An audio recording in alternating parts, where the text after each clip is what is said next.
So Anna, you would like me to record the voiceover, right? Okay. Let me pull it up here.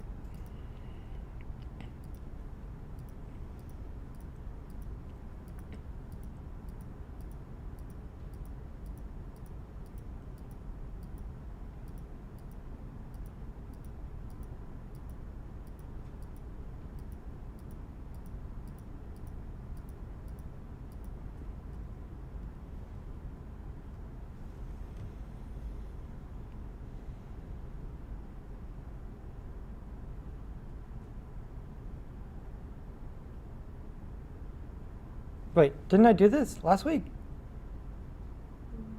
Did I record your voiceover last week? Okay, so you have it. You're good.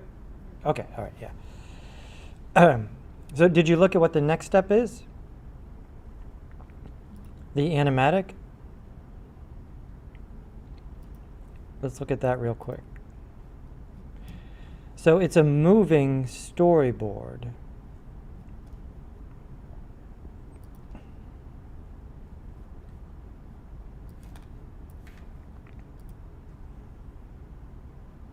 Nobody on the stream yet. Is the stream live? Yeah, it says it's live. Okay.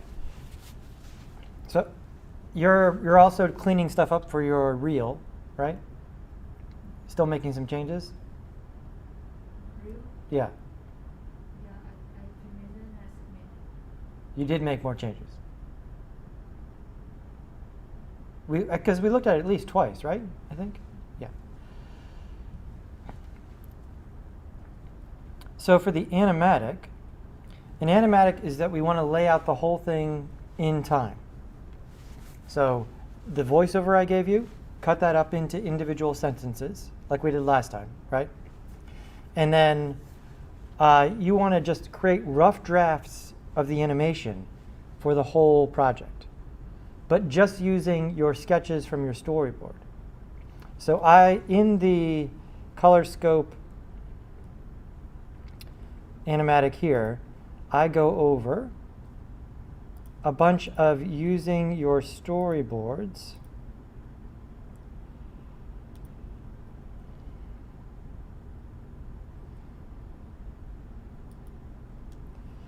and just selecting different parts and using those quick sketches as a way to just very quickly rough draft the animation.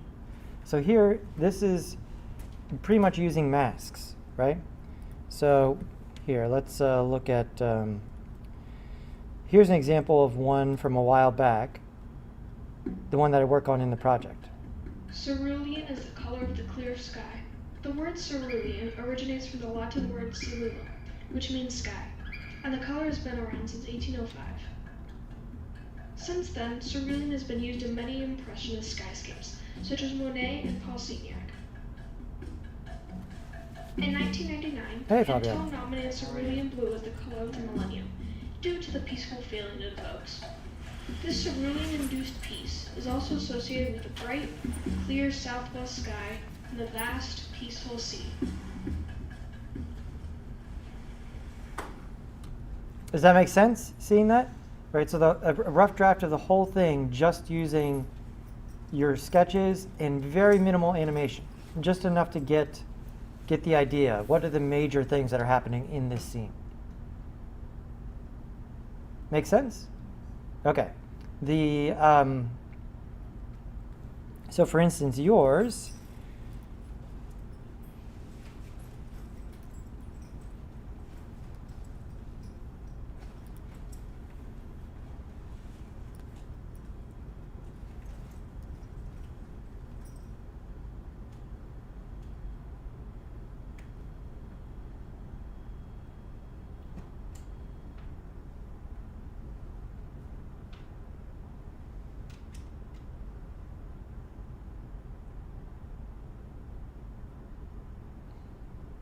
so you drew your storyboards in Illustrator, or what did you?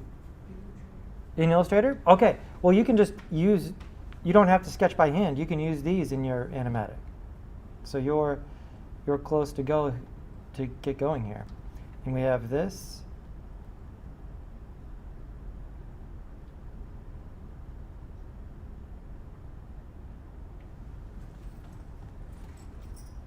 So I think this frame needs to look more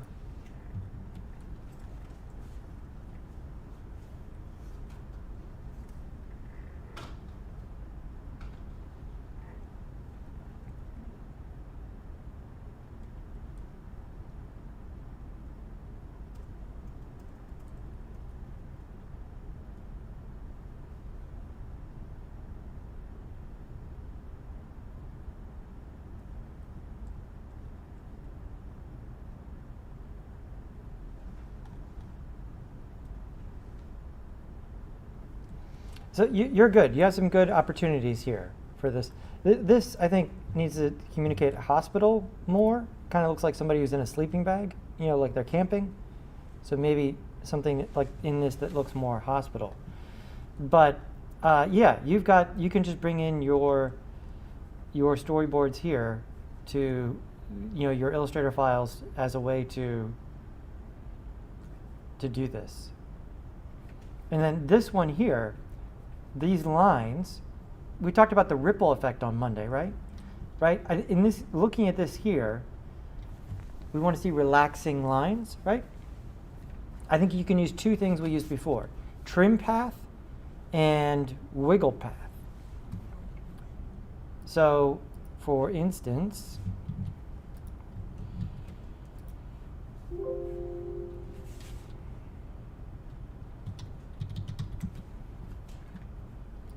I'm just going to make a line.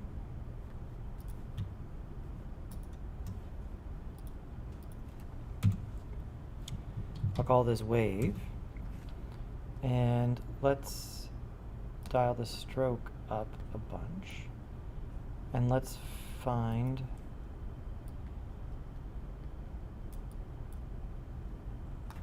yeah, right about there. Yeah, that's not bad. Okay, and so now I think we want the wave to animate across, right? And so that's going to be trim path. And so if I come down here, contents, shape, and then add trim path. So here, just the start and the end, I can sort of, this is way too long. Let's say N, and I'll trim the comp. And so here, I'm going to animate the end here, and here I'll put it at 0. Right, so it draws itself onto the screen, right? But even with these keyframes, you want to ease them. So I'm going to go into here, grab them, and really draw out the handles.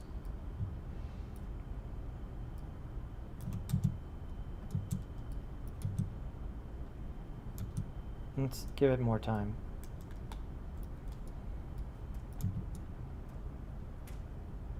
There we go. I like that, right? Nice and smooth. And then anytime you use a line, I think almost always having the rounded line.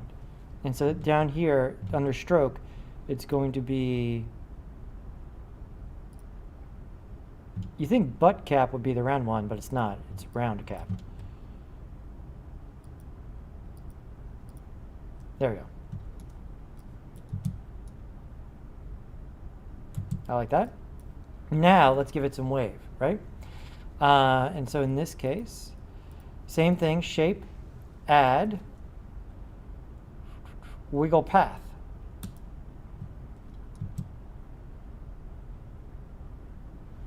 And so that just gives it a little bit of wiggle. Under wiggle path, we can control the size of the wiggles. We don't want any fill, so I'm just going to come down here to fill and delete that. And then almost always we want it to be rounded, not sharp. And so under corner, smooth, there we go. And then detail is the size of the wave. And so that's more detail. We want less detail, more of a, maybe right about there.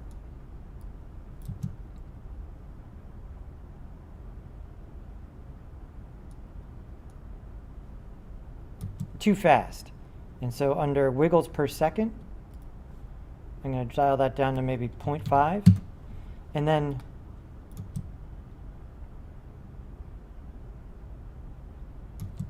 I think we want the wiggles to start after it draws across, right? And so here it draws across right there. And so I'm going to animate my wiggles per second.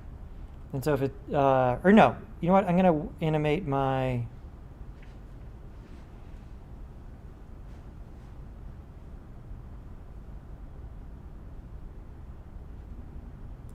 I think the size, right? So let's go ahead and here, I'll keyframe the size, and then I'll move it back to here and make the size 0, which will make it flat.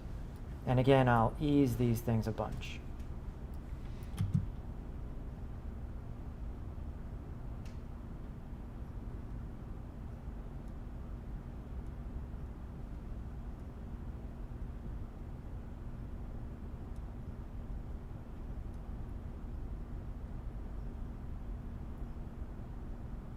So that's one option, right? As far as drawing across. I don't know. There's some stuff about that I don't like. Let's look at another option. So I'm going to keep that one, but just turn it off and duplicate it. And here, I'm just going to get rid of the wiggle path. I don't like the way that's working out. There we go. So there's that. I'm going to go ahead and make some copies of this.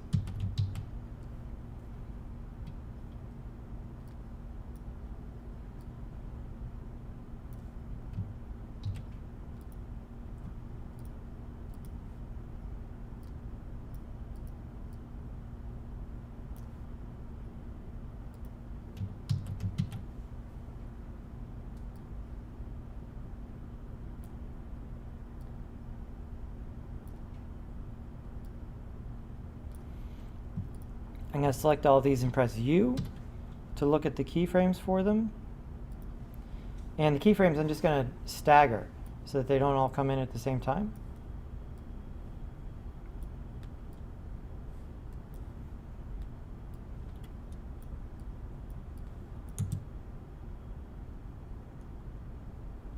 All right, that's good.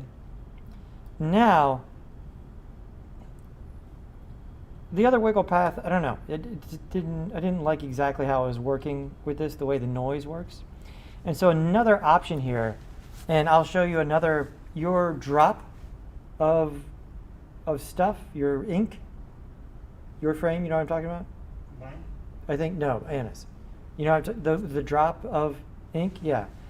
Anytime you got anything that's fluid, right? Fluid, the thing you want to write down and remember is turbulent displace is going to be the effect that gives us fluid stuff. And so I'm going to take, I'm going to create an adjustment layer. And I'll put it above all of these, and I will grab my turbulent displace.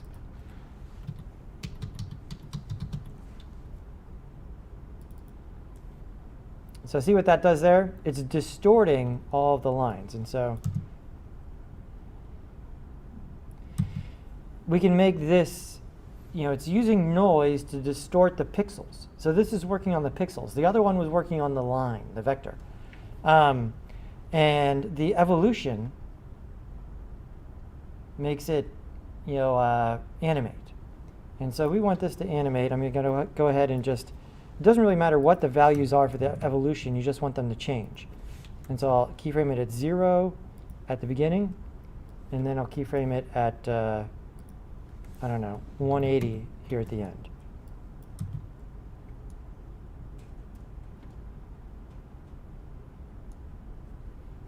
If I want the waves to go faster, this last keyframe needs to be higher. And so instead of 180, I'll just say 1 whole turn. Right, because it's in degrees, and so it's number of whole turns plus.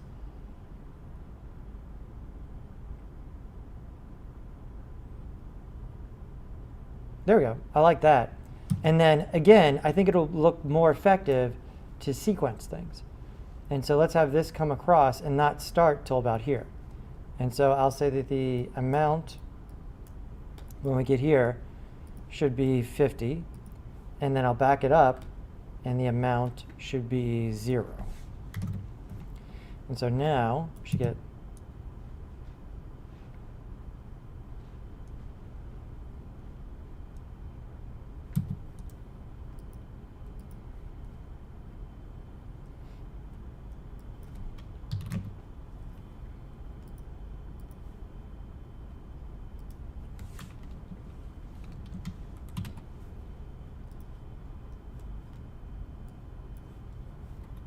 I'm going to run out of layers here, so I'm going to get these and drag this out a little bit.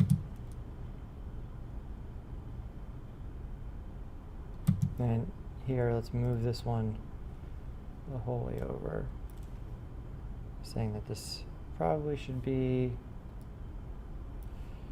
maybe 2.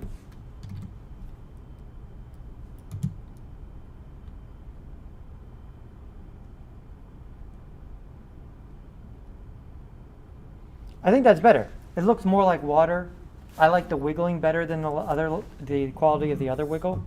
You know what I mean? And it also makes them thinner or thicker, which I think is a cool juxtaposition of them starting all the same.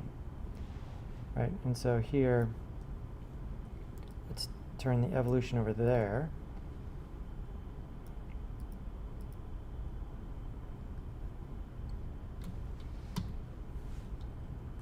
Yeah, so we can start it a little bit later.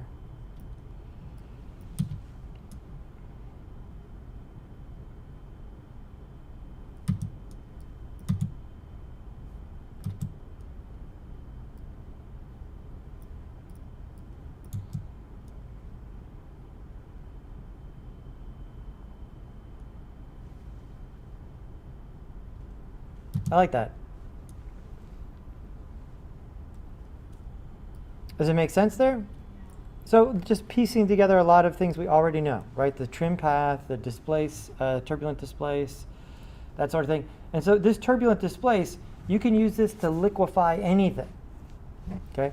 Now, you have that like blob. A lot of people have a drip of water, a drip of paint, a drip of color, right? And so let's do a drip of some kind. Let's make another one here.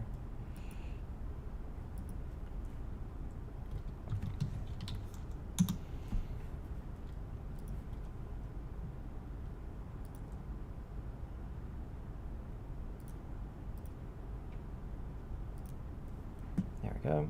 And for fill, we want that color. And for stroke, we don't want any. There we go. And let's edit the shape. You know, it would be faster maybe to draw this in Illustrator, but I don't have it open. So I'll just do it here.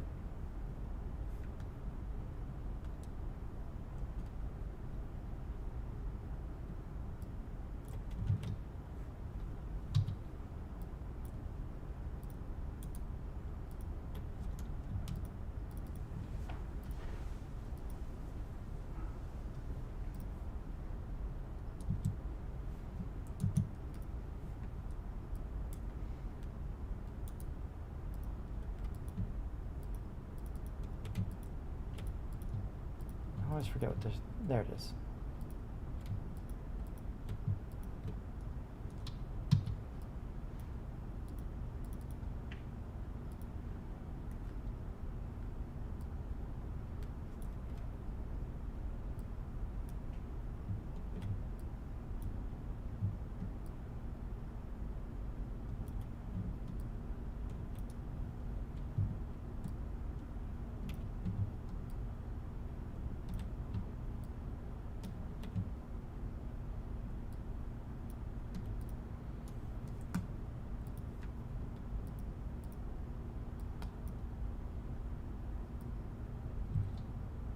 There it is. Alt breaks the bonds.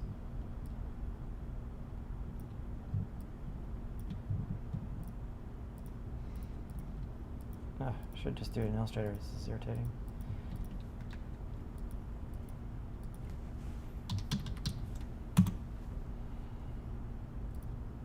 Every time, wrangling the paths in After Effects is always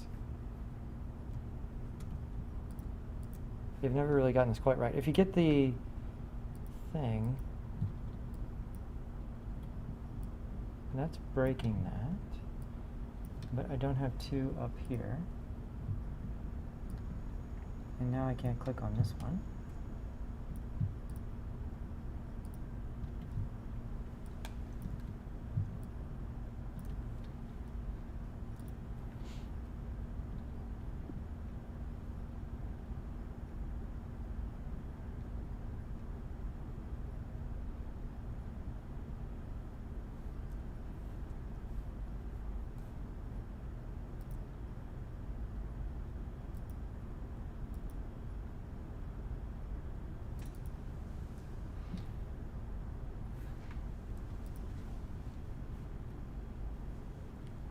Ron, how are you doing?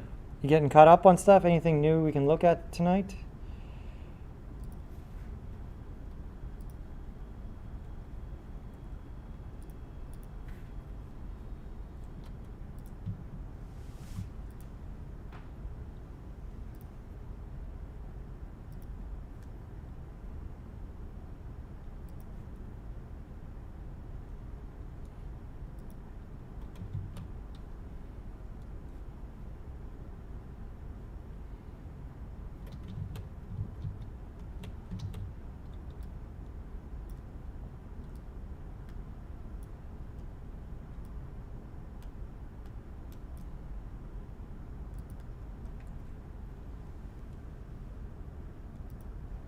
There we go.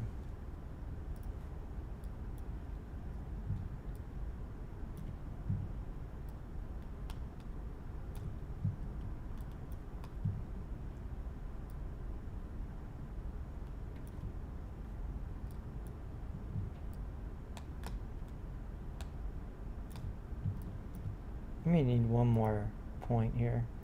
This is going to be kind of rounded.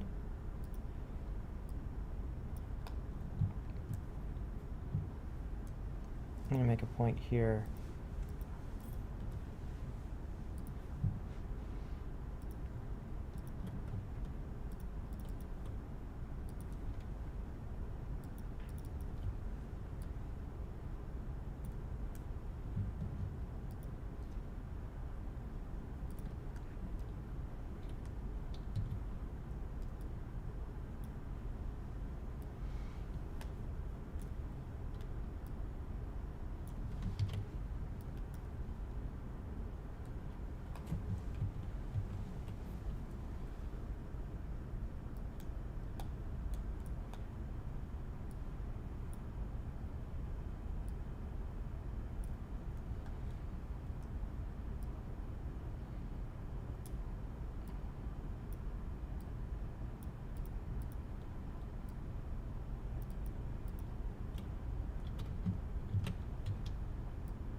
I don't like this at all.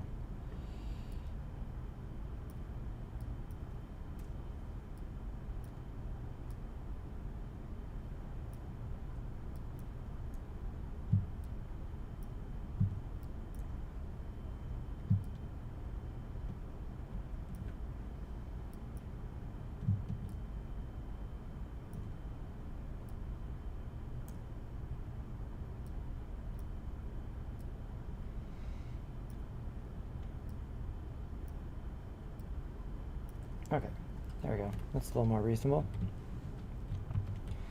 And then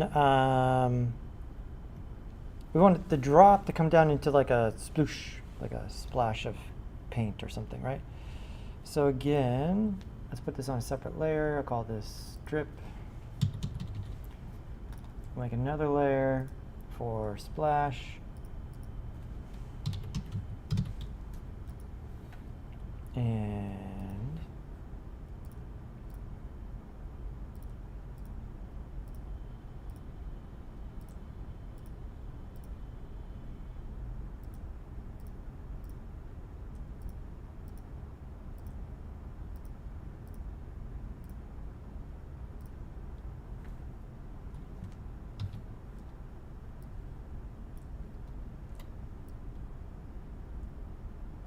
grab the corner to sort of round all that out. How round can I get this?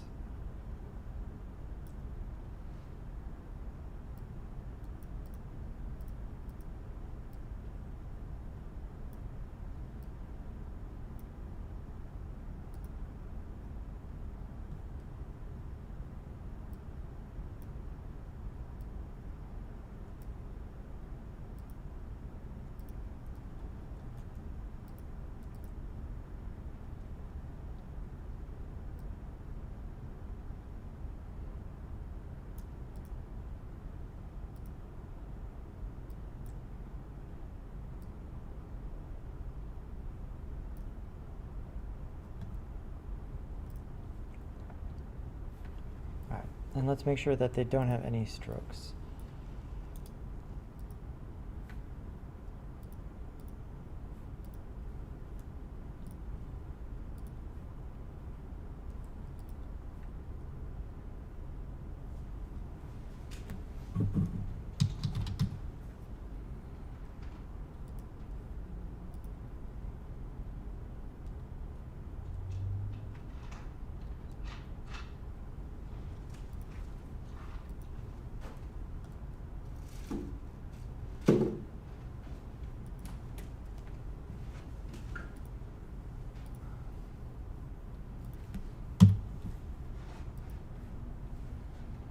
And when we import this, we want to import it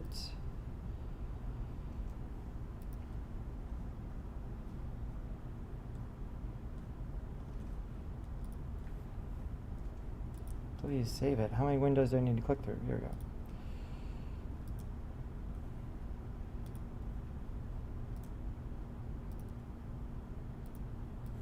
We want to make sure it's composition, not footage, so that we have our drip layers. Cool. Let's put the anchor point for this down here.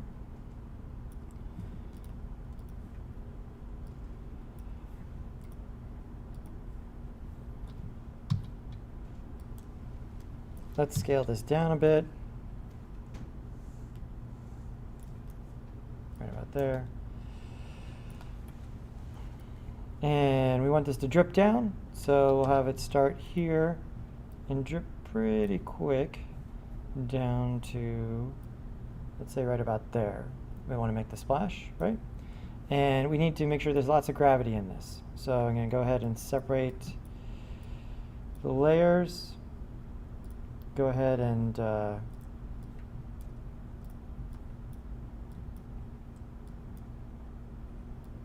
drag this out in this way.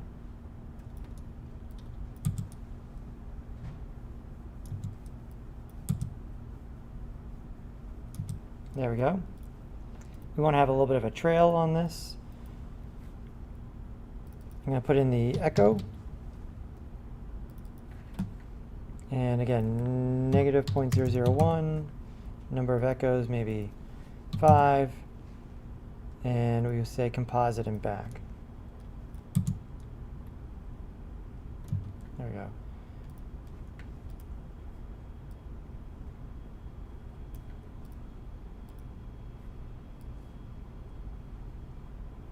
And just as it hits that point, we want the splash to happen. So let's grab the splash. Right about there. Oh, right about here.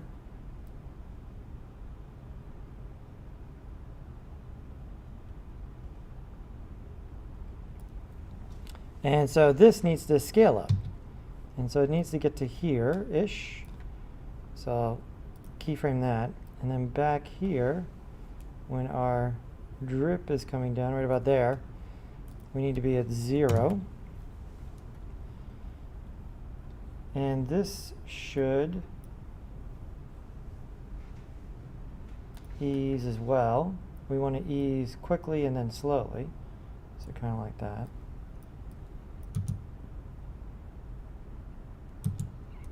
Close. Right?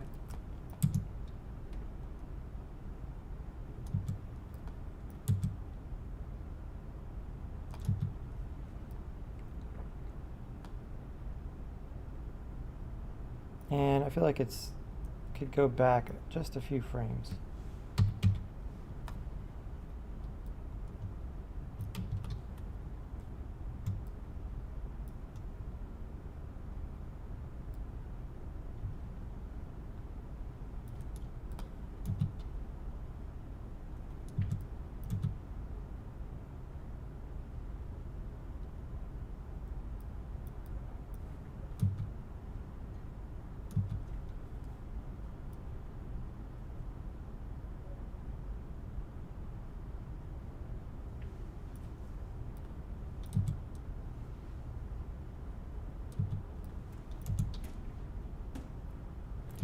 Now, we can use that turbulent displace on here to make this look more liquidy. And so just putting it on there, you see it's kind of twisty because the size here, that's too much. If we bring it down, you start to see the scale per thing there. Now, just because we're scaling it, we want it to move through the noise.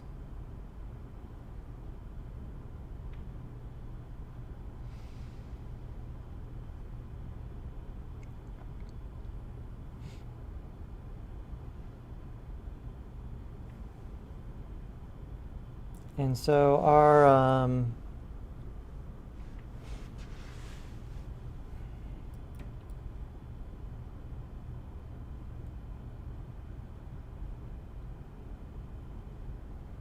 it might move through the noise if we put it on a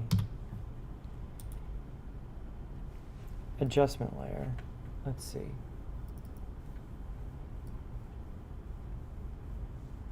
Yeah, it does. See the difference there?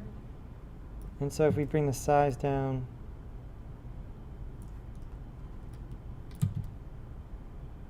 right, the noise morphs it as it's scaling, right? Because it's not on the layer. If the effect is on the layer, it just gets scaled up as is, right? Which doesn't look very liquidy. And so here, there we go. And we want this to also be animating a little bit. And so here, let's go ahead and add a keyframe. And then as it's here, we want a little bit of movement. Let's say like that.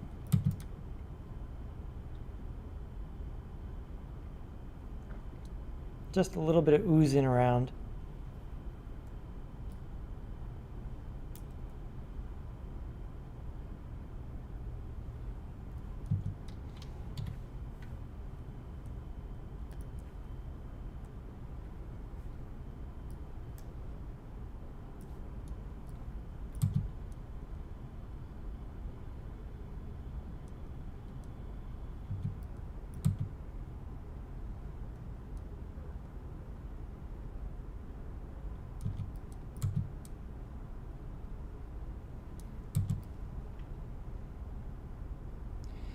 It'd be good if it were more circular at the very beginning.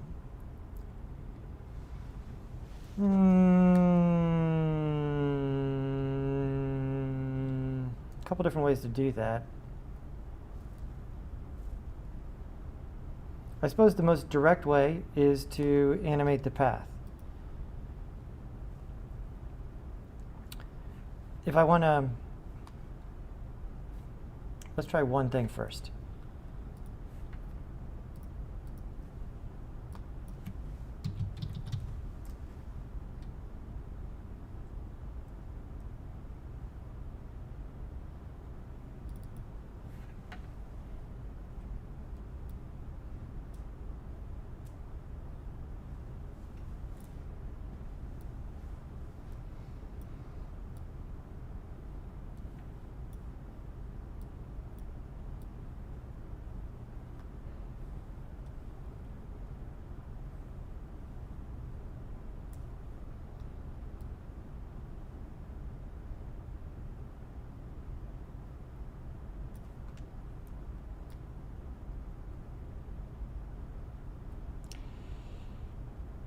Yeah, so that's good. So a lot of these matte, M-A-T-T-E effects for cleaning up like green screens or things like that, we can use to like simplify a shape here, right? And so how much is this? There we go.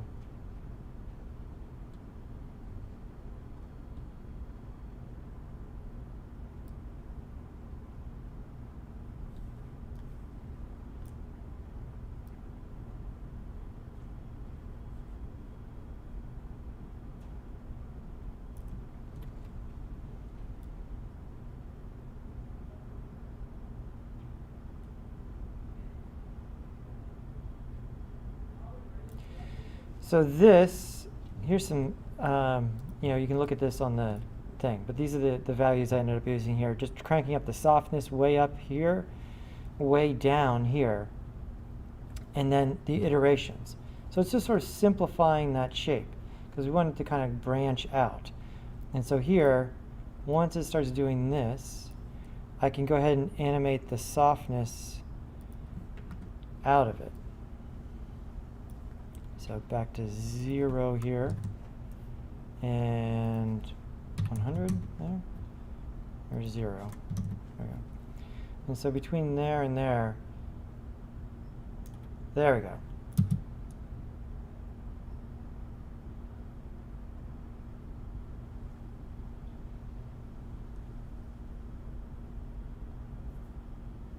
So it looks more like ink coming out of there, right? But again, the linear stuff is not working for me. Let's get let's ease both of these. And they both need to, it's really just this one. This needs to ease out.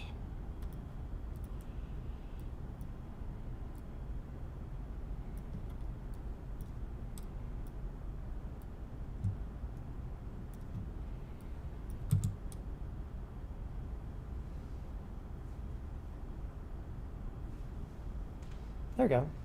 Right? So like a drip into a blob, that's also giving a little bit of oozing there to give it the sense of liquid.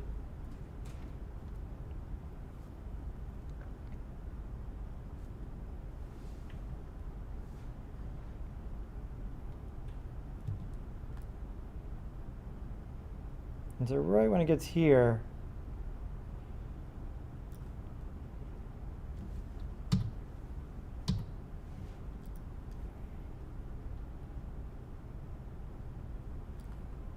I'm going to take all these keyframes and move them right about there. And maybe a little more trail on the drip.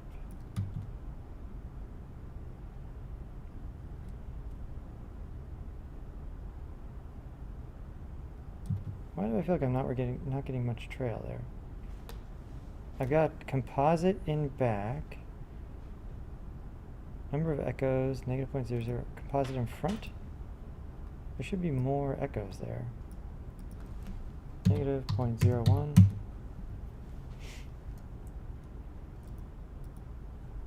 All right.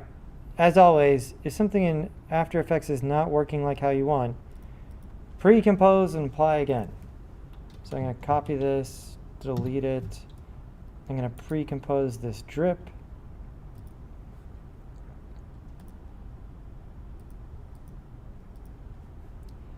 And then I am going to paste, there it is, now it's working. -0.001, and number of echoes, maybe 10.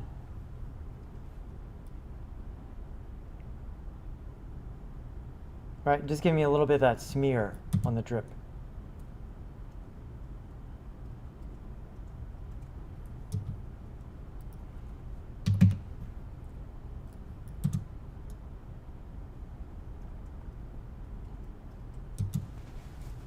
So, turbulent displace to make things liquidy all the time.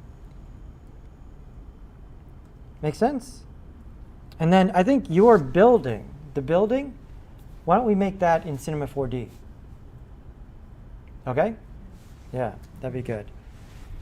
Ron, did you upload your color scope yet? Fabio, let's look at yours. I think you got yours here somewhere. Because we didn't look at yours last week, right? I'm sorry? We didn't look at yours last week, right? No, I just made mine.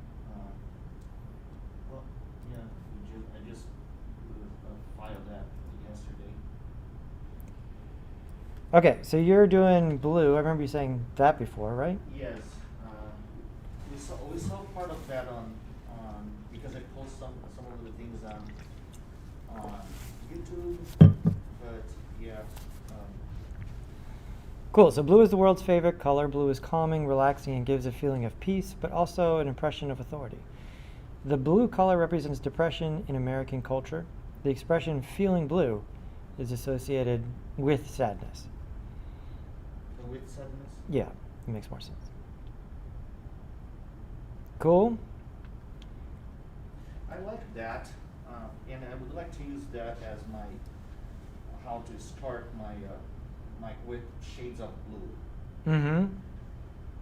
And I put that bubbles there, but on the bubbles, besides the bubbles that I would like to do, is that make a like a jellyfish. Because when we're talking about serenity, I would like to, because I think most of the people when they watch like a jellyfish or something, or a aquarium, it would be something I think it would be something like I enjoy to do, like bring peace or something like that, right?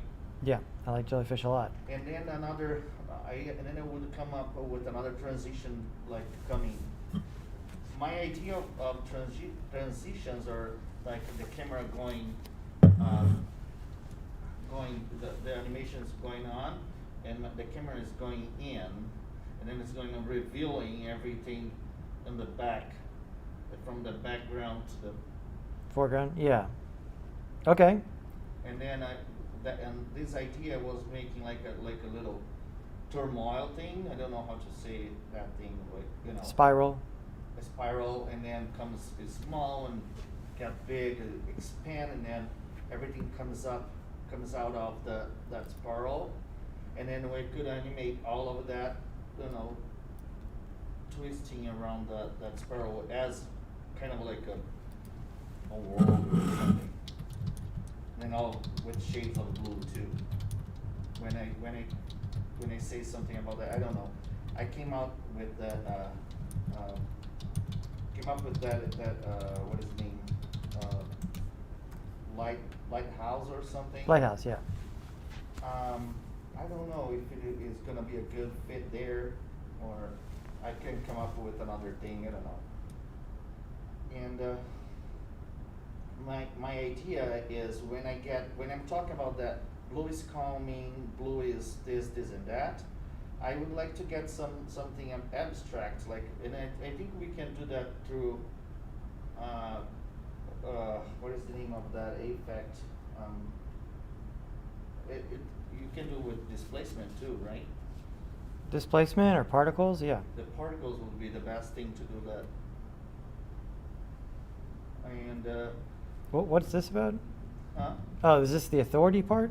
Yeah, and then would be something like I would come up with. I don't know if I built that on what is the name? Cinema 4D, or I do like just a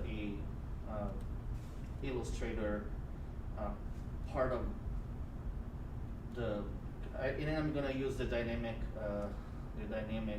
composition that brings the king in the front and the back of, you know, the hierarchy.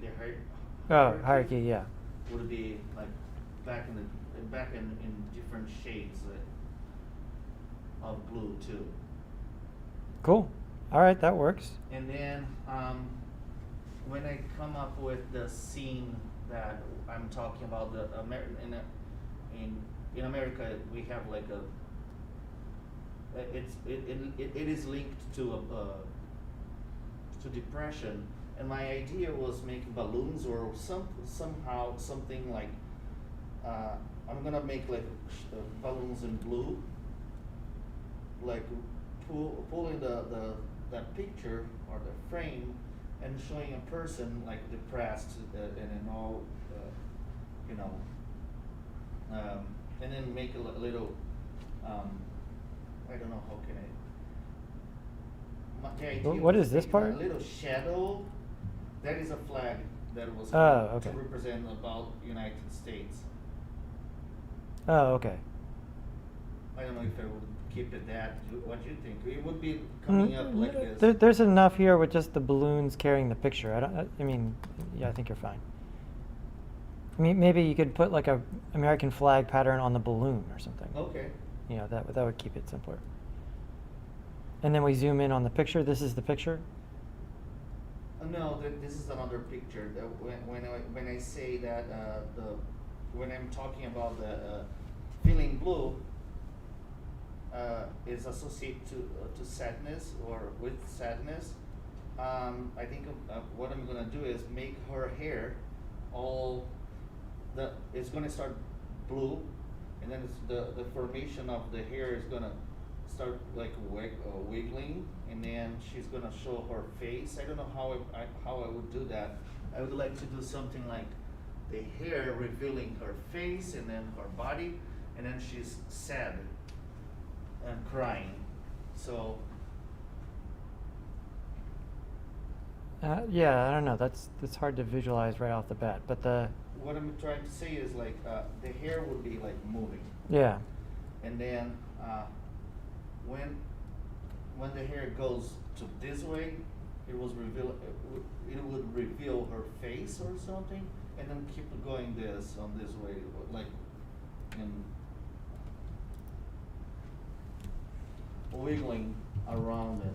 Because I'm gonna put like shades of blue too on her hair, and she a little bit in a light blue. Okay. No, this sounds like a really good plan. Like I like everything that's going on here. So yeah, a lot of the stuff at the beginning, I think might be easier in Cinema.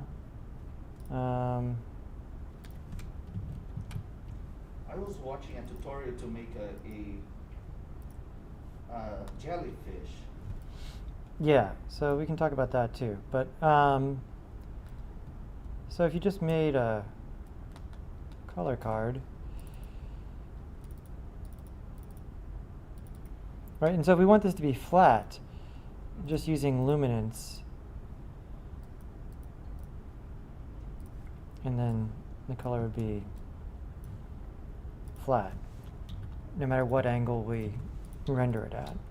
And so you could, create your whole color palette in the materials.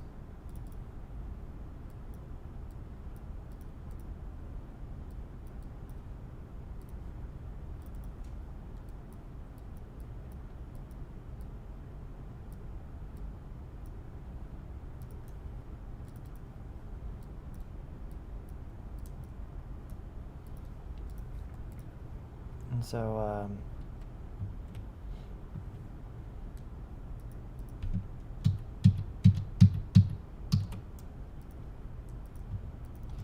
just dragging on some of the other materials here. So I'm just trying to create the whole color palette, right? But having it in the luminous channel there will make everything look flat. So there we go. And now I can use a cloner to really do a lot of the work here. I can clone all of these things in here. And so now in the cloner, I could say something like radial. There we go. I don't want them to be on top of each other, right? Mm-hmm. And so if I add a little bit of Z, well, first of all, we can sort of dial this in with our angle here. In order to offset them, I might use the MoGraph effector step. We'll change them a little bit per per clone, right? But in the step, I just want to move them up so they don't go on each other. So I'm not going to scale them. I'm just going to say position Y and dial that up. You see that steps them away from each other? And so now, if I dial in more, and the end angle. So you could animate there.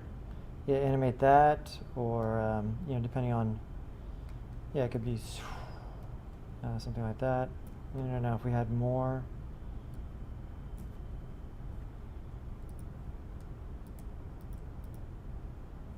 I'm just getting more step in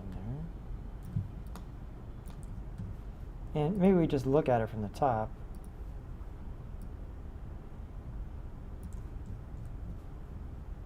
Yeah, so maybe something like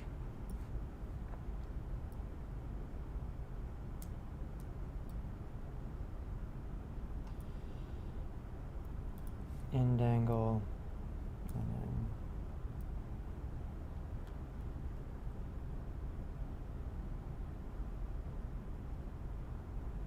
something like that.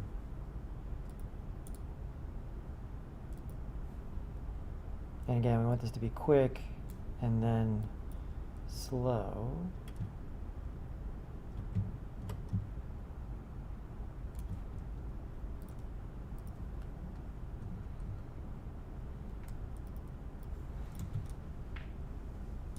And when we're spinning that fast, let's slow it way down.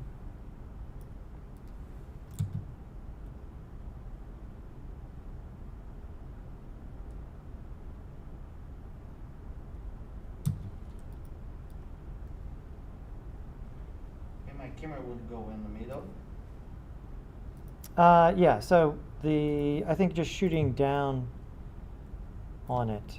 And so if you make a new camera, select the perspective, make a new camera, and in the camera we just want to look down. And so I'll say from the top. And so when I look through this camera, it'll go directly to the dead center top view. I think this is still too fast.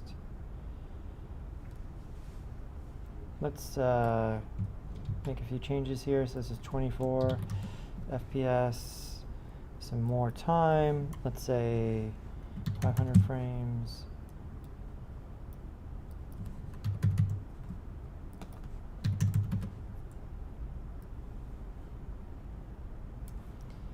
And so here,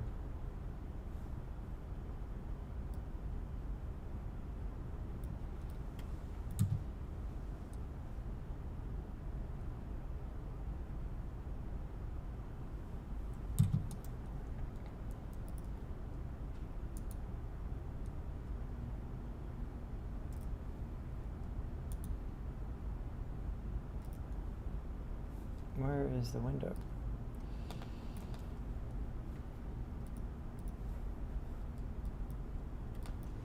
If you want to stack one on top of each other, but with a little angle between to make this formation, is it possible to do that there? You mean see it from a different angle, or? Like, no, the first palette, the first rectangle, I would put like a like this, and then first rectangle, and the other one would be here, and then the other one here, one here, one here, and here, and then when when it's gonna. I would like to make that one what you did, to make a hole in the middle, and then that where it's gonna be my next animation.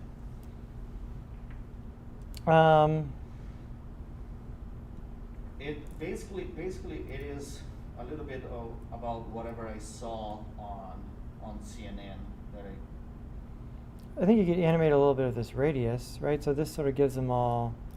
So if there's more offset here at the beginning, and then this radius is there, so that sort of offsets them that way. And then by here, we spread out to there.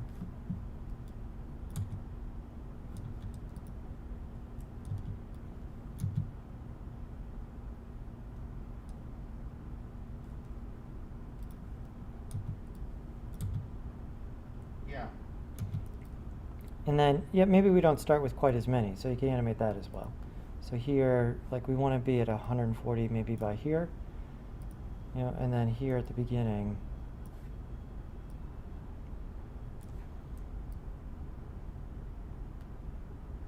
we're kind of right there. Let's see how that looks.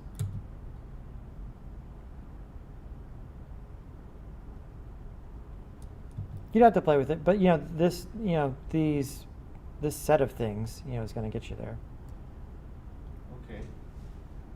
Yeah, I like the way the beginning of that. It is everything that I was thinking. Because my idea is make it grow against the screen, you know, against the camera, and then as more it twists, as more blurry it's gonna be, you know, it's gonna be more mixed. The color is gonna be like one solid blue in the end, you know what I mean? Mm-hmm. But I don't know, and then maybe, because I think for normally you get like a light color in the end when it's pinned fast, right? The motion blur is not going to work like that. No. No, like that. Yeah, like the motion blur works for movement, radial stuff. Like it's maybe you can dial it in, but it would take forever to render. Yeah, because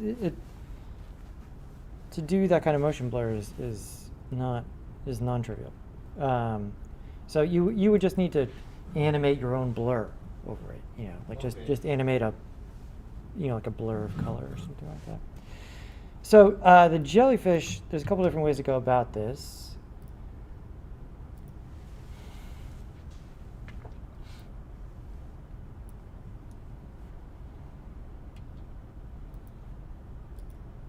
I'm going to change it to hexahedron, so it's more regular sort of form there. I'm going to hit C on this, and then maybe just go into the sculpting tools here to grab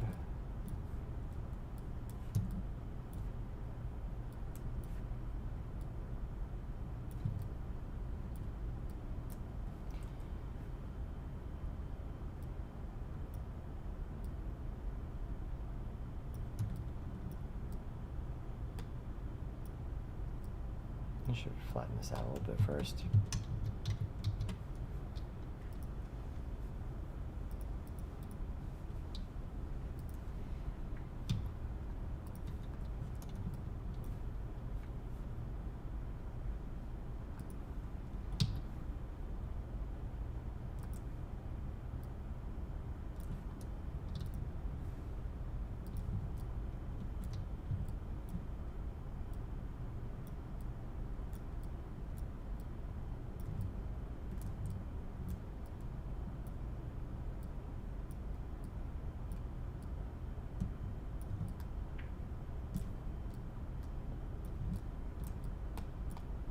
So I'm just trying to give it some sort of a regular-ish shape.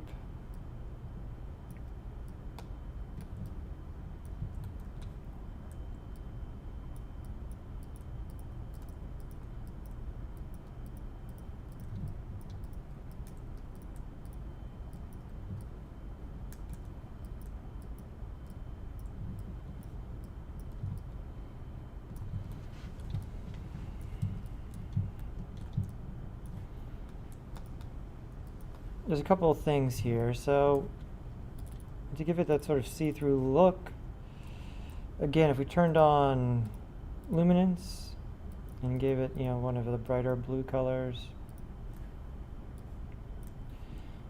but then the alpha channel, the key here is using the Fresnel in the alpha. And so that gives you that sort of, Transparency. yeah, you can dial in the sort of a amount of, so it's a gradient. The white is the solid part, and so if you move the black in, it's sort of like so. It's a little too squared, so I'm just going to put it in a subdivision surface. Smooth it out. That is cool. You could give it a glow later on in After Effects. And then there's a few things here that you can try. So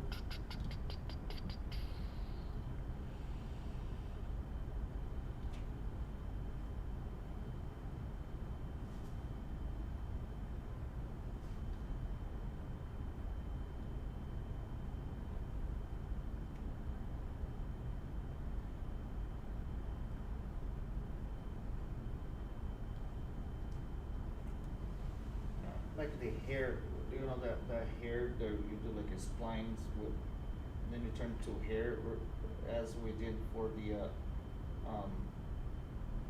to the UFO. yeah, we're going to do that here in a second. Oh, bulge, there it is. Man, why can I not see anything? There we go. This. And we're going to Alt-G, this, group it together.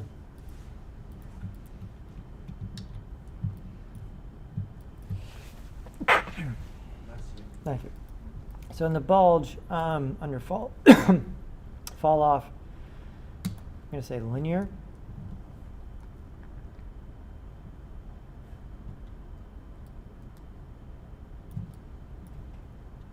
What is that? So this is, let me rotate it. This is the way that the bulge would fall off. So here's the strength. Oh, okay. You're gonna give the squash movement, right? Yeah, so now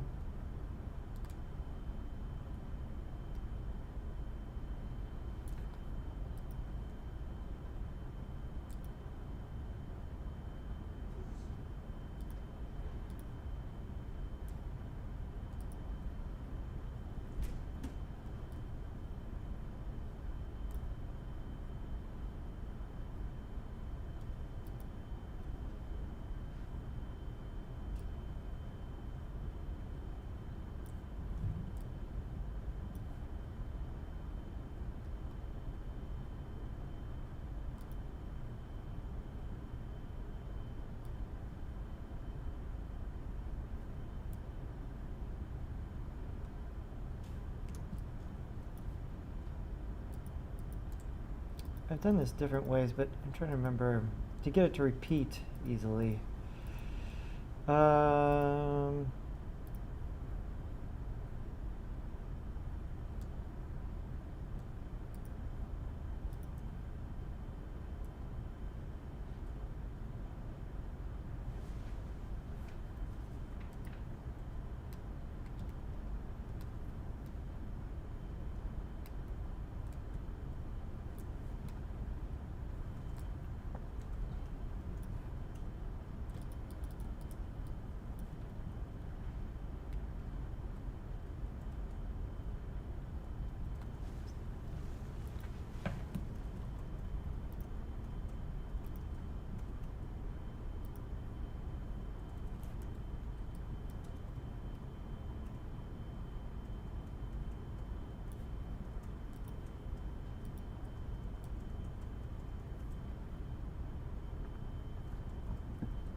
that gives a nice movement for the kind of wobbling movement, right? Yeah. The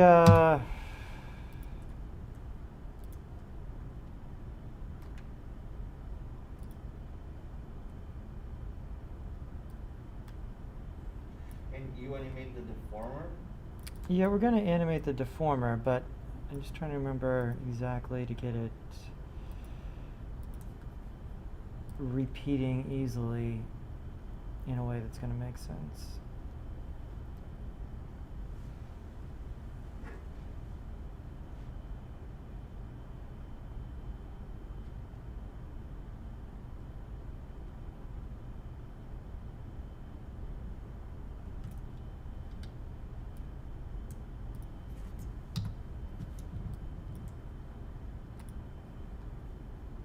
Oh, that's cool.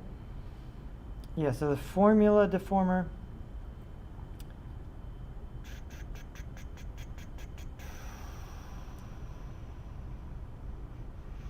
Is that giving us what we want, even if it were changed direction?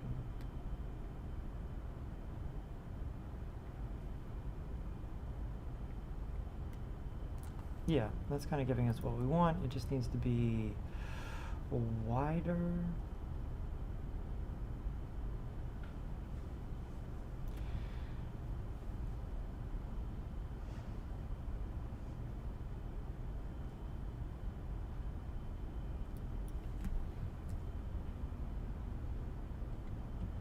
So you're an engineer. This isn't terribly intimidating to you, right? So we need to slow this down. There's a way to publish these things, but anyways, T, I don't remember what all of the stationary variables are in fixed static variables are, but T is time. So if we multiply time a little bit slower here, times 0.1.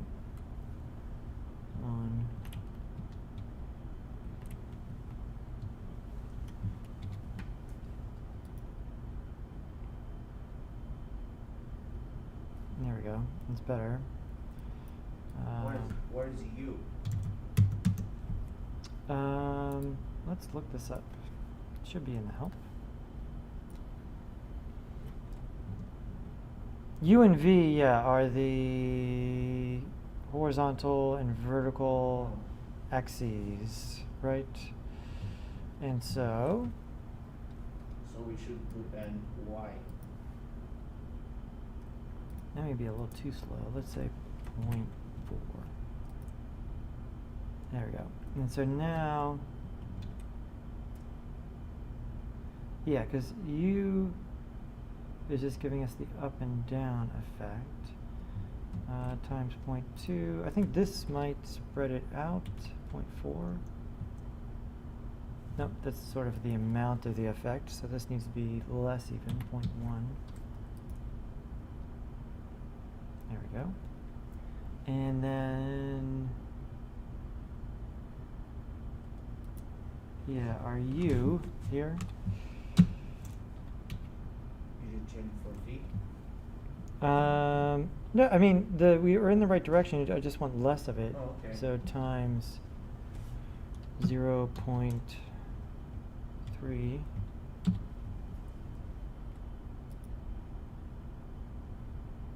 It's a little too wide. Let's say 0.7.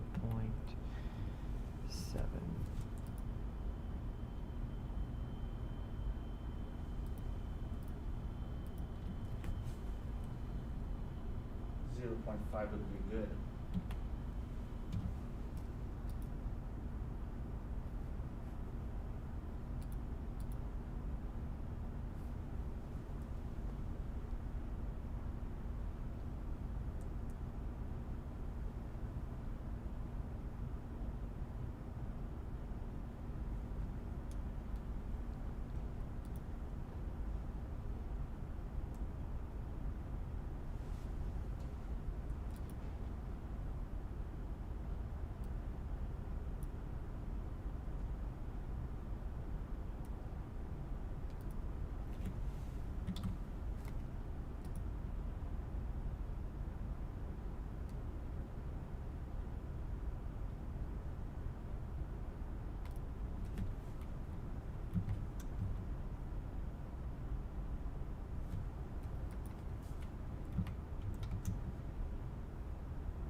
And then, yeah, just there should be a general. So if we wanted to be less towards the edges, we could use like a spherical field, right? And so here it applies the formula more within the field, right? All the deformers, this is the new sort of fancier stuff in Sim 4D. All of the things can be mathematically calculated across the surface of this, not just the surface, across any shape, spherical, whatever. And so, yeah, there we go. That's better. Mm-hmm. And then, yeah, so coming back to the sphere, so this is super fun.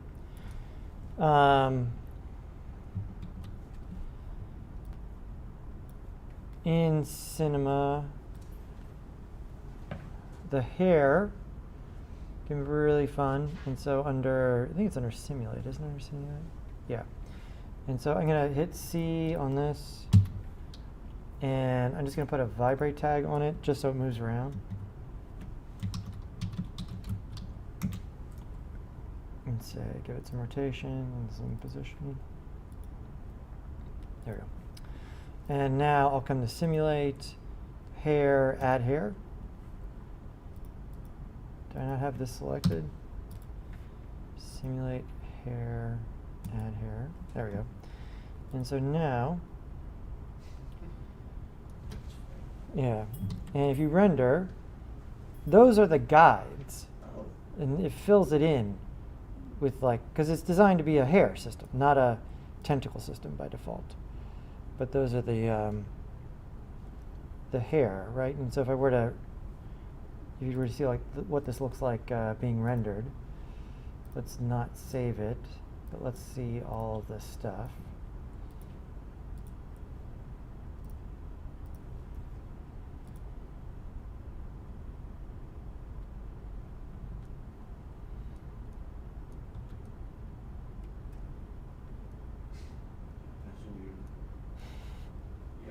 It's cool. But this can give us a bunch of the tentacles here. Yeah, you can put it on the bottom. Mm-hmm. Yeah, so let's go ahead and do that. So we'll let this keep rendering here. But I'll come back to the other file. And here, let's pick where we want it.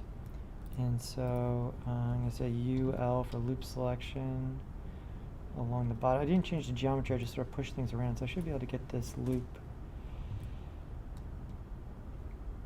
I can't really see what I want. There it is. Yeah, good. And so now if I say simulate hair, add hair, it should just grow from those vertices. Oh, okay. Right. And now it still looks like hair. I don't know why it's not rendering it all, but we can fix that. Anyways, the hair thing is cool, but super complicated. There's a gazillion settings. There's a whole bunch of stuff for like actually styling and combing hair and all those sort of things. But in this case, we want just those. We don't want it to fill in with a bunch of other hairs, right? Mm-hmm. And so these are called the guides. And so when you look at the hair, in the hairs here, like it'll use those guides and then make 50,000 hairs. Oh my gosh. We don't want that. We want the hairs to be as guides, so that we only get the ones that are there. Under guides, we can also change the length of these to maybe, I don't know, 500. There we go.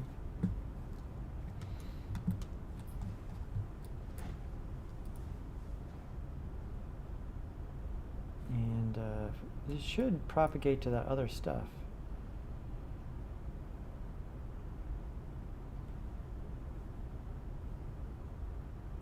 And we want this to seem a little bit, so you can move things around. So under simulate hair, Just to get a better starting point, you can come into Simulate, Hair Tools, Brush, and just sort of, move these to sort of randomize it a little bit. You probably want some more segments in here, actually. So under Guides, Segments, let's say 20. And that should be a little bit smoother. There we go. And then under Dynamics and Forces, so Forces, let's not have any gravity. And under Dynamics, Hold Roots makes it more like hair. We want less of that. So let's just say 5.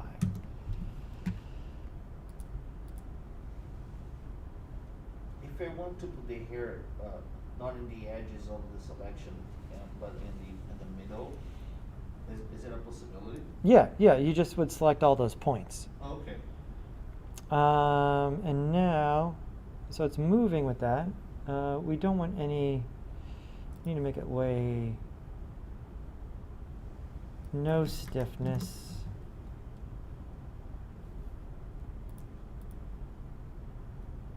And then you can also, under Simulate, Forces, Turbulence. The turbulence now should affect the hair. There we go. You see it's moving that around.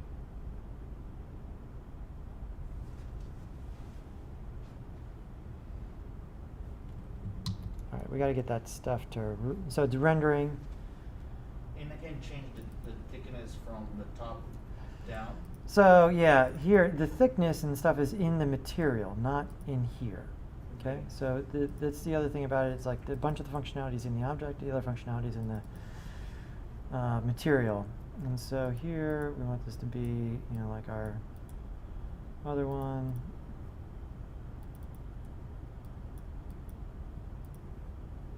And maybe white at the end. Okay. And our thickness here, or actually, yeah, so the thickness is at the root versus the tip. So if I made the root thicker, you can see it's giving you that. You can also say to actually make geometry. So under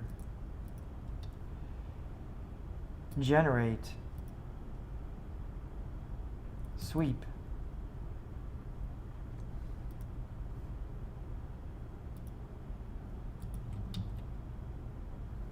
Looks pretty cool. Why is it not making? It should feel like it should make more.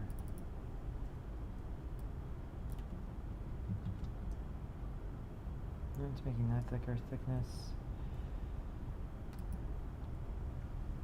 Oh, turn this off. Oh no, not sweep. Circle. There we go. See, now it's making actual geometry.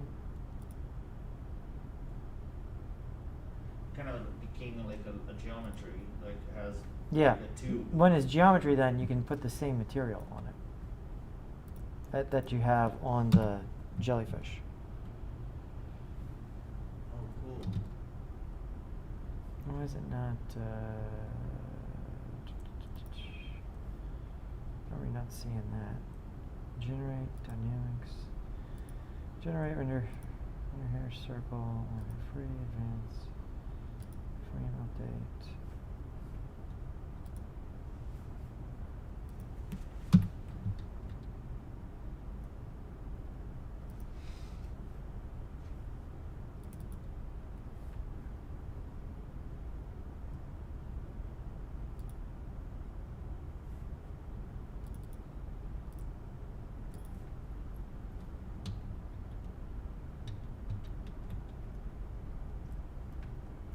For the jellyfish, should I put two lights or put like a reflection, a light to it? When you use this Fresnel thing with the luminance, it's just this. Okay. Right? So, and yeah, I don't think it needs to look you know, in order, the rest of it's going to be kind of flat shaded, so this would match better. You Okay. don't need to worry about all that kind of thing. And then I just need to work on that with like a little bit of glowing in After Effects. Yeah.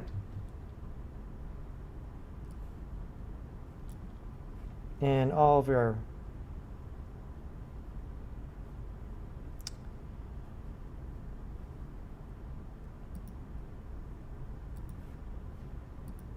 And we cannot put a lot of glowing too, because otherwise the animation kind of will get a little fuzzy, or I don't know, weird. yeah, a little bit. PNG.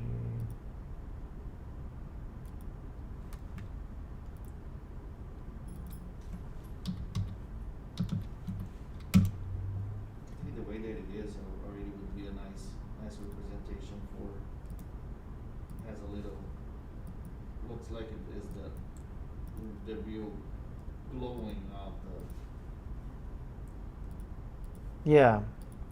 But we've got all the nice glows from Red Giant on everything. Yeah.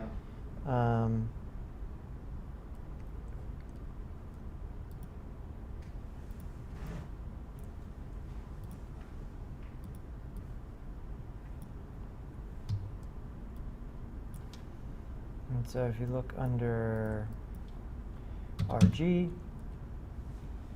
or no, that doesn't bring it up. I can just say glow. Let's say Uniglow. Oh, cool. I think that is something I would like to do. And choose a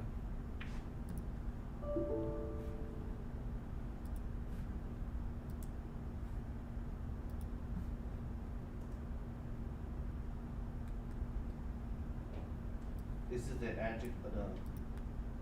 Agiclow. this is the Uniglow. Okay. Red Giant Uniglow. Why is nothing working? Choose a preset.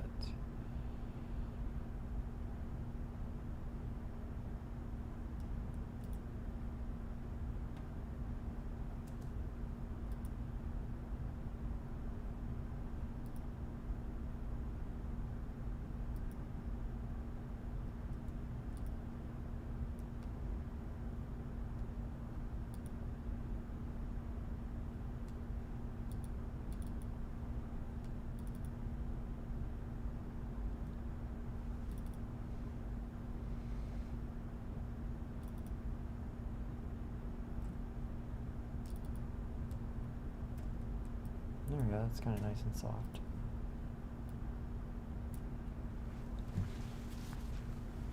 Yeah, so maybe you zoom into the center and there's a couple, you know, they're there just doing their thing.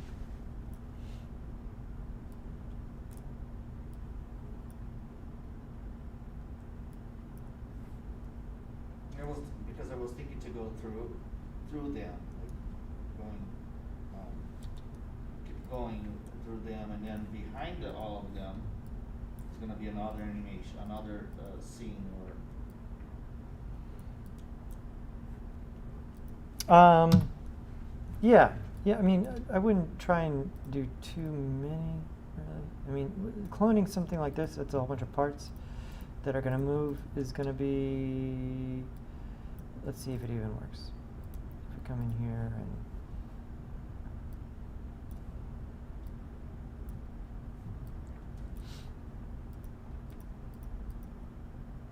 I was thinking to make just one model and then like duplicate and swipe it on in the After Effects. timeline. Yeah, and yeah, that would make more sense, right? So if you just Yeah,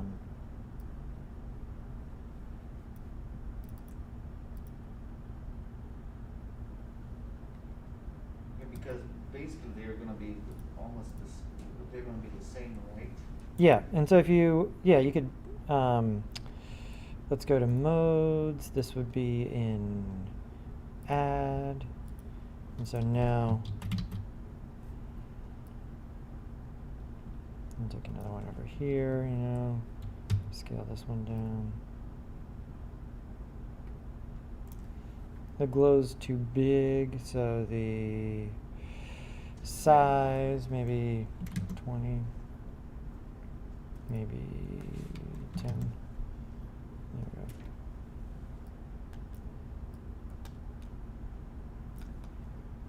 Maybe overlay.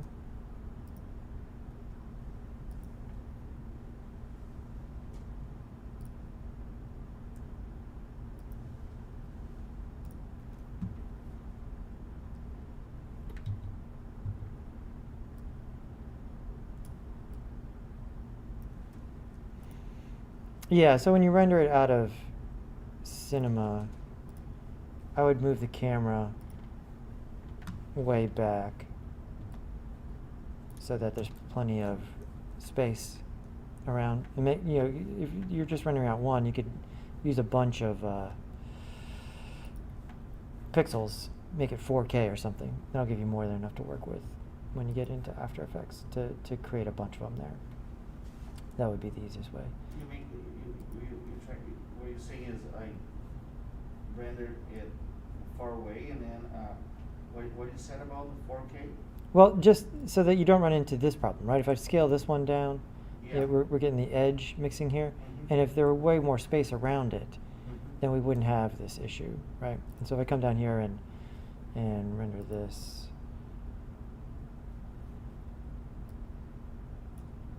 there we go. So Okay. File, save image as. And then the glow is gonna be not that all around. Yeah. It's gonna be just on the jellyfish, not Yeah, exactly. on the screen. Actually, but we need more pixels. So we'll say film video 4K. There we go. And now render. There we go. And save image as.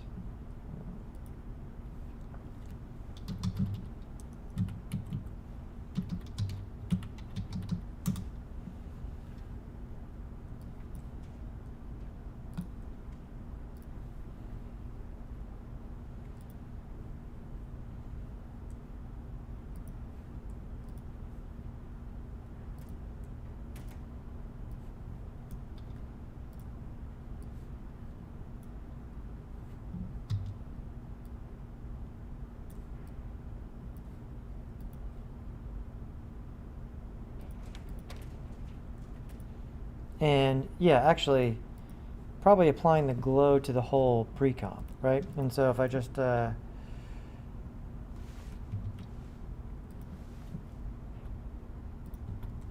right, I'm gonna go ahead and make this a 3D layer. There we go. Copy and paste. Move one over. Didn't copy and paste. There we go. Move one over. Put these in add mode. And so this one can be scaled up a little bit, come a little bit closer. Take another one, copy and paste. Move this one. All of these should be an add.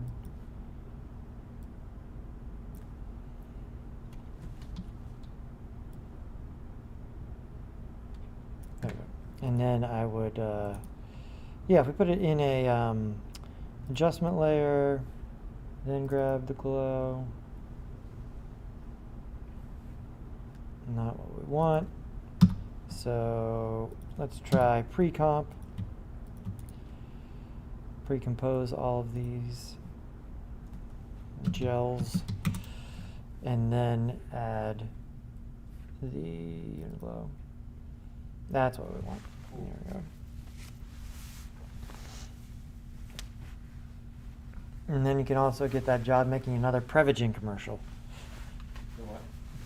They advertise it on Wheel of Fortune and Jeopardy all the time. Oh, really? That brain drug Uh-huh. that they say is made from, like sea stuff. Okay. Its usefulness is disputed, but there's a animated jellyfish in the commercial. Nice. I like that. It looks like so cool the way that it is. It doesn't take that that long too. Yeah, yeah, it's not that complicated of a process. You know, it's again, the key thing is using that Fresnel in the alpha channel. Gives you that sort of deep sea, you know, see-through kind of look. Yeah, I've done a lot of stuff like this. Your job on your page is like, I was looking at your website, and then you said basically it is what you did for that big panels, right? Yeah, I mean, all my stuff, you know, sort of is inspired by these kinds of structures.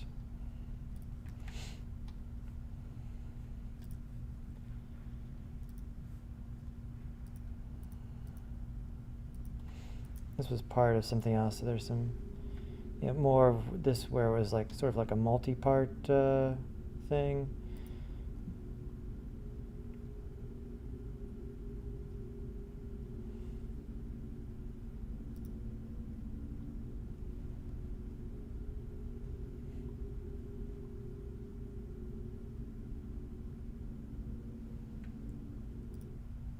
Made another one.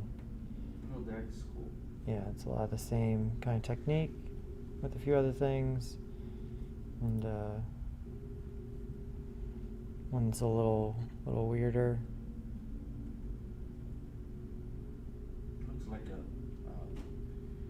has an animal on the ocean that they call like a cucumber. Mm-hmm. Yeah, sea cucumber has that kind of feel to it.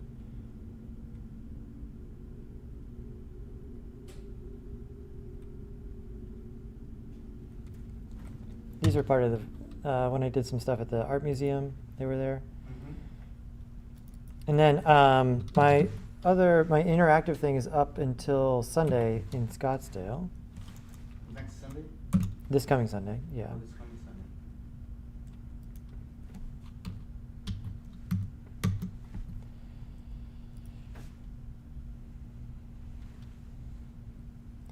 So, you know, I built this structure. It's a circular display of 8 televisions, and there's 4 sensors that go the whole way around, and it's interactive.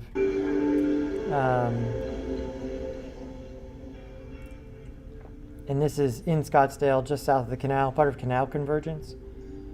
And so, you know, this is all done in Unity, but using a lot of the same kind of stuff. If you move around, it follows you? Yeah, yeah. So Jen broadcast a little bit of it on hers.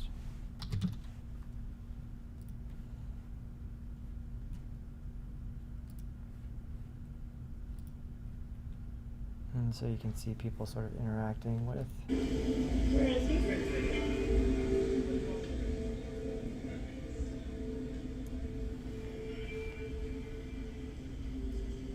That's pretty cool. Kind of like, looks like it's attracting, all that thing is attracting to the person, and make like a little bunch of them are together. Yeah, yeah.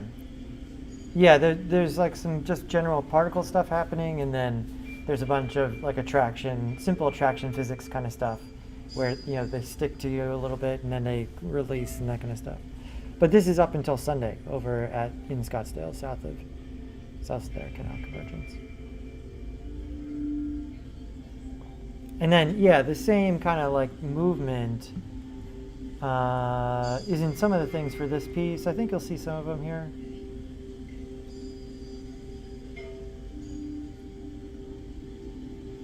Yeah, see the larger sort of structures there? They have this thing going on, but doing that in Unity is not. Can you use what, a virtual reality camera? There's it's a depth sensor, so it's a depth camera. It's, you know, Like the Xbox One? Or like the Kinect, yeah. Okay. Yeah, I've done versions of this before years ago with a Kinect. They stopped making the Kinect. Now there's other companies who make similar sort of things. This is an Intel product called it's right up there. It's this thing, right there. There's 4 of them that go around the whole thing. It's an Intel RealSense, and Yeah, so like the movement on that thing is kind of doing that. But you have to do it in the shader code rather than the Unity code in order to make that happen in real time. That is pretty cool.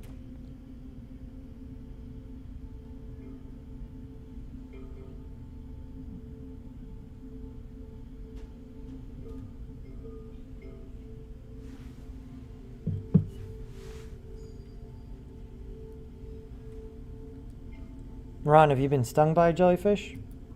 I was horrible. Oh, yeah? Oh yeah. In Brazil? Yeah. Yeah. I was in the ocean, and kind of like I used to surf, and then normally we have a bunch of them during the winter where you have the best Surfing? surfing Yeah. waves, and then I got out of the water and was all here. Oh, really? Kind of like it was the small ones, but it was all red and it burned so bad. That's gotta hurt. I haven't been stung by one. I mean, I'm not in the ocean that much, so, you know. You don't want to be stung by one. Yeah, It's I get more horrible. paranoid about the stingrays. You know, because when we go to the beach now, we just go to California, and there's stingrays there. Yeah. So you're supposed to shuffle your feet, in the water. You have to be careful, yeah. Yeah, and I like to get in the ocean no matter when. In California, it's never that cold. Like even in the winter, like it's cold. But it's Yeah. not. It's not like. San Diego is. It's not like you're gonna get hypothermic or something. Yeah. It's always cold. Yeah, San Diego is cold. No matter what time we go. Moran says they're 90% water and it just doesn't make sense. Aren't we 90% water? What?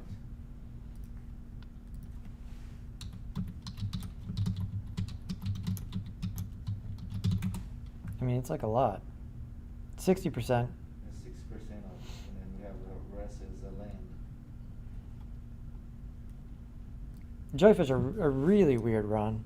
There's some of them that are kind of like immortal. Like once they get older, they revert to some sort of polyp stage and they just keep looping. Yeah, they're very, very, very strange. They're kind of like gel or something. You ever see them On the beach? on Yeah, the yeah, shore? yeah.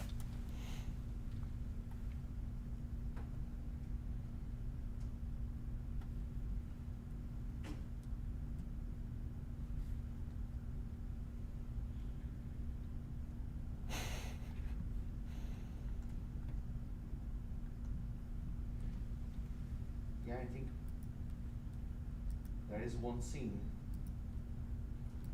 Yeah. I think I'm gonna use the same technique for the beginning, because I'm gonna make like some bubbles coming up, and then I want to put some transparency, and then it's gonna be like rotating, and then over the same axis, right? Mhm. And then it's gonna be like pop, and then it's gonna close, and then it's gonna make the palette, and then the palette's gonna be doing that thing and doing the transition, and it's gonna end up on the jellyfish. Okay. I mean, keep it simple. Keep it simple, especially for here for the beginning. So the first thing is going to be to make the animatic, right? And so this, I think we were talking about this just before you got here. So this is an example of an animatic like I made out of a student storyboard before, right? Because you have your recording of you doing the voiceover, right? And then you want to lay that out, bring in all your storyboard stuff. I talk about cutting up the storyboard and laying it out up here. So watch that one. But then you want to end up with essentially just a moving storyboard. Cerulean is the color of the clear sky. The word cerulean originates from the Latin word cerule, which means sky, and the color has been around since 1805. Since then, cerulean has been used in many impressionist skyscapes, such as Monet and Paul Cézanne. In 1999, Pantone nominated cerulean blue as the color of the millennium, due to the peaceful feeling it evokes. This cerulean-induced piece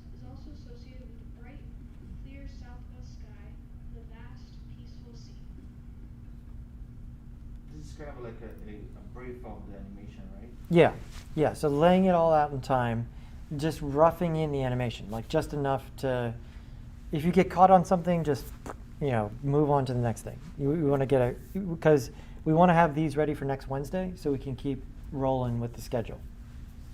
Right, because we actually don't have that much time left, right? Yeah, we are almost at the end of the semester already. Yeah, and then we'll go into Thanksgiving in a week and a half, and then when we get back from Thanksgiving, there's only 2 weeks, and so everyone's like, oh, I'll just do it after Thanksgiving, and there's never enough time. But yeah, we just so no class on Monday. Not this Monday?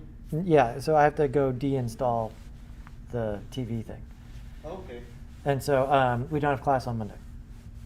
Okay. So, but this is due Wednesday, right? So getting all the animatic together. Okay. There's some other cool examples of animatics here. There's this one from Wally. I'm not sure if this was actually part of pre-production or someone made it afterwards. So I can use my my own drawing and do. No, yeah, definitely use your drawings, right?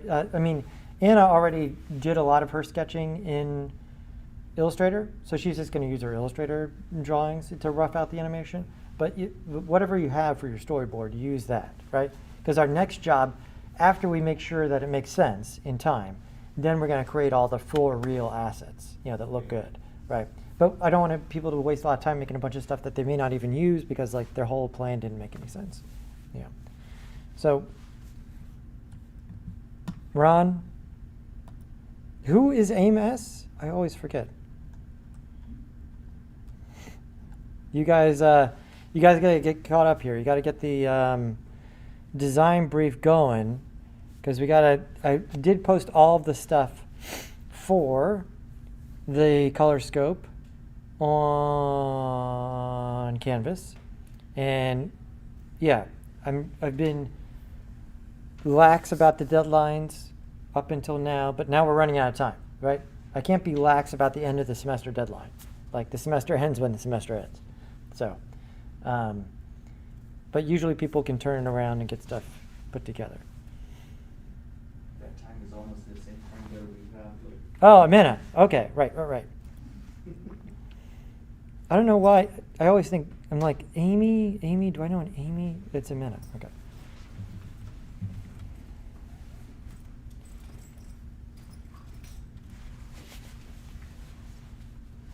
So, Ron, Amena, do you guys get the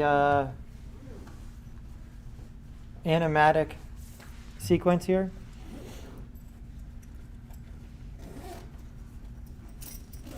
These two were good. I'm going to save this file. File, save project. I like it. I like it very much.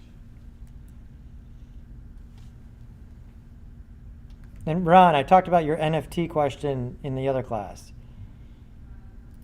And I recommended a podcast that talks a lot about NFTs.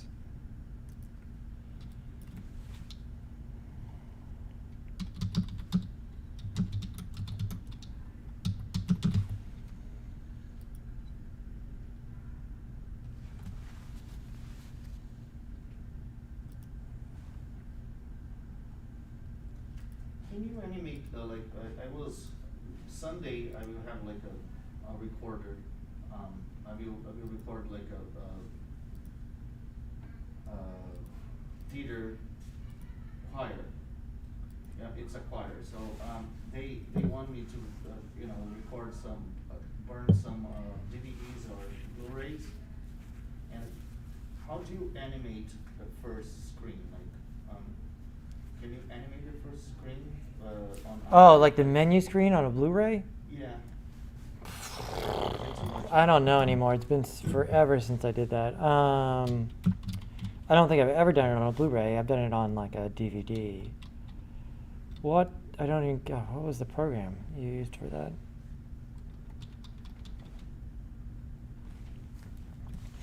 It is a program that you can use, right? Yeah, there's got to be something for authoring Blu-ray discs. How are you gonna burn one? Does your computer burn Blu-rays? No, I have to buy one. I bought one.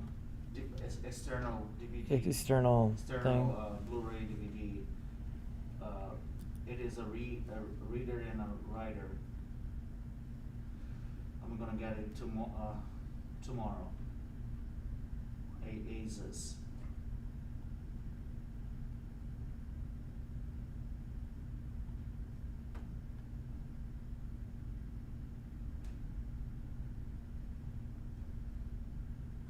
God, what was the program? I mean, I was still using Max. It's not anything on After Effects that you can do and then bring it there, right? Well, yeah, I'm sure you could make the looping movie in After Effects. Okay. And then in the authoring software, there's got to be something to just sort of like loop this in the background of my menu. Okay. I imagine. Like I said, I haven't.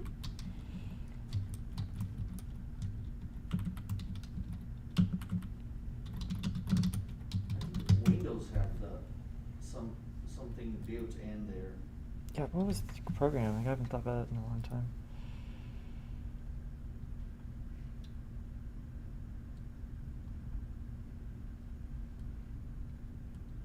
I don't know why people are still using Blu-rays and everything. Yeah, I was mean- using, but they asked me, so I'm gonna. I would definitely charge them extra for that. Yeah, I have to make up with the money that I'm putting on the burner.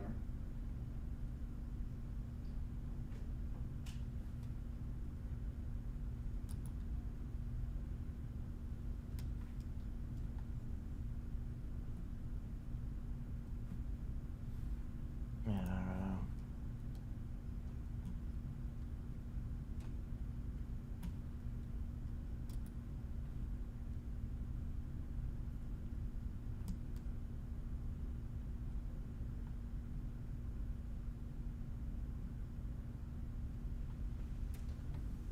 I mean, that's just the Vegas studio software.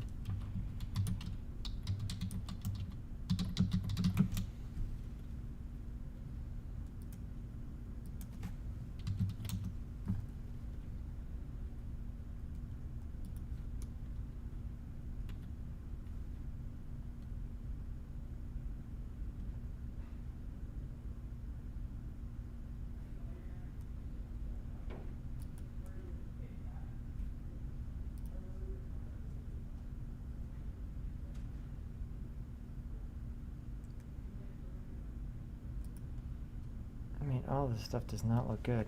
There's got to be some sort of reasonable tool.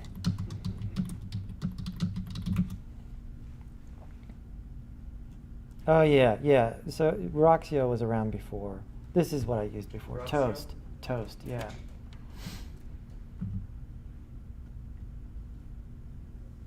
Again, I haven't used this in like 10 years. I don't know. But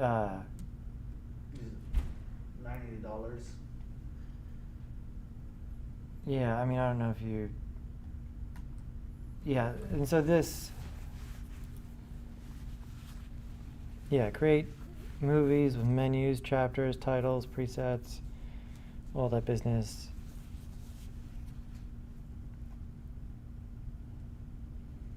But yeah, I mean, you'd have to look at this. I remember the other thing about burning DVDs is that you'd have to render. I mean, there's probably some presets in Media Encoder for Yeah, I checked it. It was like some presets for Blu-ray. Blu-ray.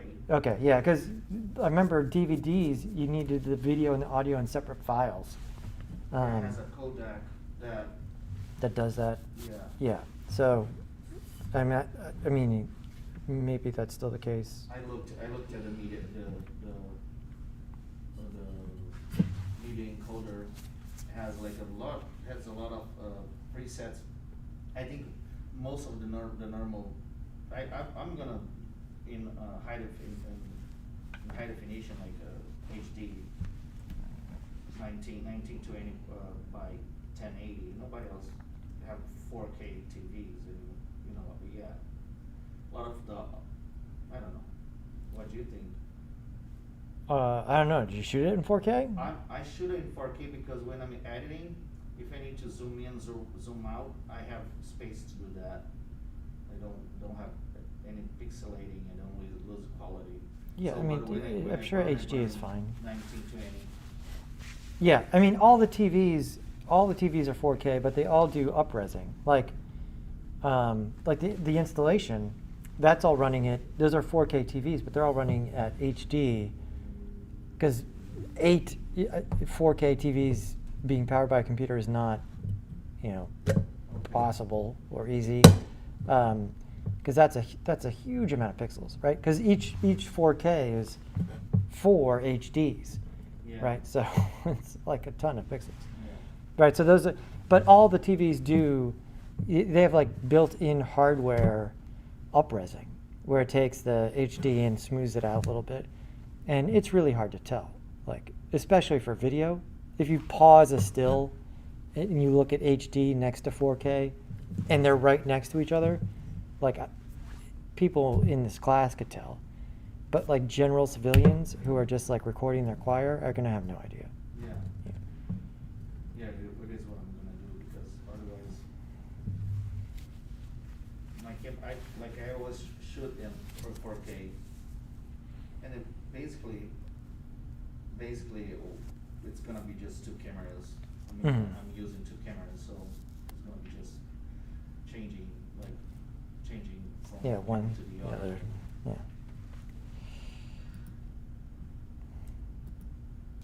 Sound good? You